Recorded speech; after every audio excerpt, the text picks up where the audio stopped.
Желіде сүйінші ақпарат тарады. Барша зейнеткерлер көрсіміздің хабардар болсын. Ассалаумағалейкум армағазақ арнамызға қош келдіңіздер. Назарларыңызды сіз білген және де сіз күткен арна қайта оралды. Біз сізге ең жақсысын ұсынамыз. Жұмысымыз жауапсыз қалмау үшін видеоролик астындағы подписаться және де лайк түймесін басыңыз. Сіз басқан болсаңыз біз ендеше бастадық. Қазақстандағы зейнеткерлерге арналған салықтың жеңілдіктері қандай? Қазақстандағы мемлекеттік зейнеткерлердің қаржылық жүктемесін азайтуға және де лайықты өмір сүру деңгейін қамтамасыз етуге ерекше назар аударуды.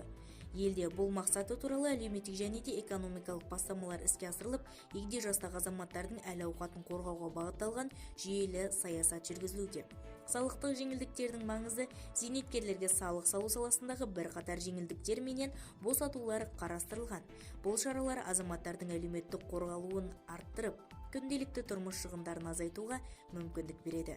Мемлекеттік қолдаудың негізгі бағыттарының бірі зейнеткерлерді белгілі салық түрлерін төлеуден босату. Атап айтқанда, зейнеткерлер келесі салықтардан босатылады: мүлік салығы, тұрғын үй, пәтер немесе өз меншігіндегі жылжымайтын мүлік үшін; жер салығы, жеке меншігі берілген жер телімдері үшін; жеке табыс салығы зейнетақы төлемдерінен ұсталмайды. Бұл жеңілдіктердің барлығы мемлекеттік әлеуметтік саясаттың маңызды бөлігі саналады. Олар зейнеткерлердің табысын қорғауға, шығындарын азайтуға және де тұрмыс деңгейін тұрақтандыруға бағытталған. Заңнамалық шектеулер менен талаптар. Дегенменен бұл жеңілдіктер барлық жағдайда автоматты түрде қолданылмайды. Әрбір салық түріндегі қатысты заңда нақты шарттар менен шектеулер белгіленген. Сондықтан зейнеткерлер өз құқықтары менен жеңілдіктерін пайдалану кезінде қолданыстағы салық заңнамасын мұқият қадағалауы қажет. Мысалы, кейбір жеңілдіктер тек зейнеткерлердің тұрақты тіркелген мекен-жайы бойынша немесе меншік құқығы бар жалғыз нысаны ғана қолданылады. Ал қосымша мүлік немесе жер учаскелері бар болса, оларға жеңілдік берілмеуі мүмкін. Осыған байланысты зейнеткерлерге жергілікті салық органдарынан нақты ақпарат алу қажет болған жағдайда кеңесші мамандар менен кеңесу ұсынылады. Бұл қадам артық төлемдерден және де заңнаманы дұрыс түсінбеуден туындауы мүмкін қателіктерден сақтануға көмектеседі. Мемлекет саясатының әлеуметтік маңызы. Мұндай салықтың жеңілдіктері мемлекет тарапынан көрсетілетін жан-жақты әлеуметтік қолдаулардың бір бөлігі болып табылады.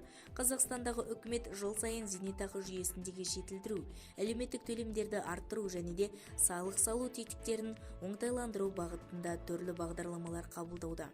Бұл саясаттың түпкі мақсаты зейнеткерлердің өмір сапасын арттыру, олардың қаржылық тұрақтылығын қамтамасыз ету және де егде жастағы азаматтарға қоғам тарапынан құрметпенен қамқорлық көрсету. Қорытынды: Қазақстандағы зейнеткерлерге арналған салықтың жеңілдіктері әлеуметтік әділдік пенен мемлекеттің қамқорлық саясатының айқын көрінісі. Дегенменен әрбір азамат жеңілдіктердің заңды негіздері менен шарттарын нақты біліп, уақытылы ақпарат алып отырғандығы жөн. Өз құқықтарыңыз бенен мүмкіндіктеріңіз толық пайдалану үшін жергілікті салық бөлімдеріне немесе электрондық үкімет порталының арқылы кеңес алуға ұсынады. Бізді тамашалауды жалғастырыңыздар және де видеоролик астындағы подписаться және де лайк түймесін басыңыз. Достарыңызға үлесіп сау саламатта болыңыз.